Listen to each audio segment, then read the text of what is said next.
ခုကျမ်းပိုက်ကတော့ယောမဝါဒစာခန်းကြီး9ဖြစ်ပါတယ်။ ယောမဩရစာအခန်းကြီး9အငယ်1မှ7ထိုကြောင့်ငါတို့သည်ယုံကြည်ခြင်းရှိ၍ဖြောင့်မတ်ရာသို့ရောက်လျှင်ငါတို့သခင်ယေရှုခရစ်အားဖြင့်ဘုရားသခင်ရှေ့တော်၌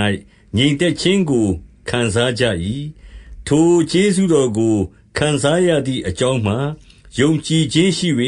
ထိုသခင်အားဖြင့်သာခံစားသောအခွင့်ကိုရကြ၏တို့ဖြစ်၍ဘုရားသခင်၏ဘုန်းတော်ကိုမြော်လင့်၍ဝါကြွားဝမ်းမြောက်ခြင်းရှိကြ၏ထိုမျှမကဒုက္ခဆင်းရဲခြင်းကိုခံ၍ဝါကြွားဝမ်းမြောက်ခြင်းရှိကြ၏အကြောင်းမူကားဒုက္ခဆင်းရဲခြင်းသည်တီးခံခြင်းကိုပြုစုတတ်၏တီးခံခြင်းသည်လည်းသက်သေထင်ရှားခြင်းကိုပြုစုတတ်၏သက်သေထင်ရှားခြင်းသည်လည်းမြော်လင့်ခြင်းကိုပြုစုတတ်၏ထိုမြော်လင့်ခြင်းသည်ရှက်ကြောက်เสียအကြောင်းနှင့်ကင်းလွတ်၏အဘယ်ကြောင့်နည်းဟုမူကားငါတို့အားပေးတော်မူသောတန်ရှင်းသောဝိညာဉ်တော်သည်ဘုရားသခင်၏မေတ္တာတော်ကိုငါတို့စိတ်နှလုံးထဲသို့ညွှန်းလောင်းတော်မူ၏ငါတို့သည်အကျိုးနည်းရှိစဉ်တွင်အချိန်တန်မှခရစ်တော်သည်မတရားသောသူတို့အတွက်ကြောင့်အသေးခံတော်မူ၏ဖြောင့်မတ်သောသူအတွက်ကြောင့်အသေးခံမည်သူရှိခဲ့၏သူတော်ကောင်းအတွက်ကြောင့်အသေးခံဝတ်သောသူရှိကောင်းရှိလိမ့်မည်မှန်စေတော့ငါတို့သည်အပြစ်ရှိစဉ်ပင်ခရစ်တော်သည်ငါတို့အတွက်ကြောင့်အသေးခံတော်မူသည်ဖြစ်၍ဘုရားသခင်သည်ငါတို့ကိုအဘယ်မျှလောက်ချစ်တော်မူသည်ကိုငါတို့အားထင်ရှားစွာပြတော်မူ၏တို့ဖြစ်၍ယခုတွင်အသွေးတော်အားဖြင့်ဖြောင့်မတ်ရာသို့ရောက်ပြီးမှထိုသခင်အားဖြင့်အပြစ်ငရဲမှကယ်ချွတ်တော်မူခြင်းသို့ရောက်မည်ဟုသာ၍မျှော်လင့်เสียရှိ၏အကြောင်းမူကားရန်သူဖြစ်လျက်ပင်ဘုရားသခင်၏သားတော်အသေးခံတော်မူခြင်းအားဖြင့်ငါတို့သည်ဘုရားသခင်နှင့်မိဿဟာယဖွဲ့ခြင်းကျေးဇူးတော်ကိုခံရသည်မှန်လျင်မိဿဟာယဖွဲ့ပြီးမှအသက်တော်အားဖြင့်ကယ်တင်တော်မူခြင်းသို့ရောက်မည်ဟုသာ၍မျှော်လင့်เสียရှိ၏ထိုမျှမကငါတို့သခင်ယေရှုခရစ်အားဖြင့်မိဿဟာယ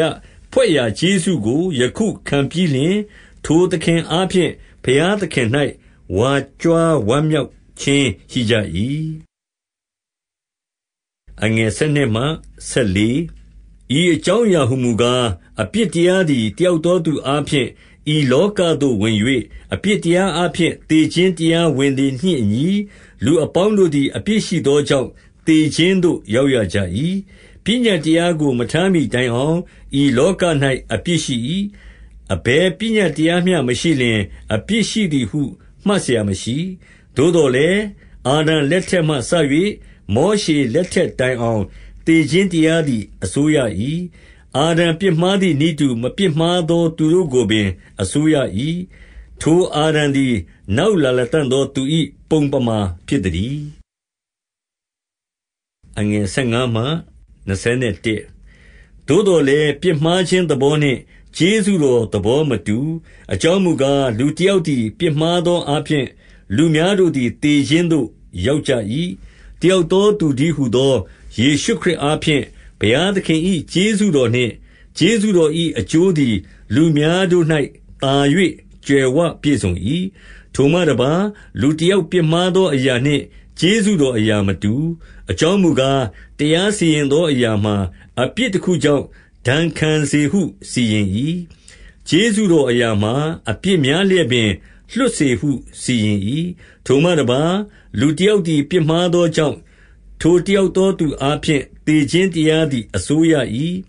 ကျေးဇူးတော်၏ကြွယ်ဝခြင်းကို၎င်းဖြောင့်မတ်ရာသို့တွင်ပေးတော်မူခြင်းကို၎င်းခံရသောသူတို့သည်တယောက်သောသူတည်းဟူသောယေရှုခရစ်အားဖြင့်အသက်ရှင်လျက်သာ၍စိုးစံရကြလတံ့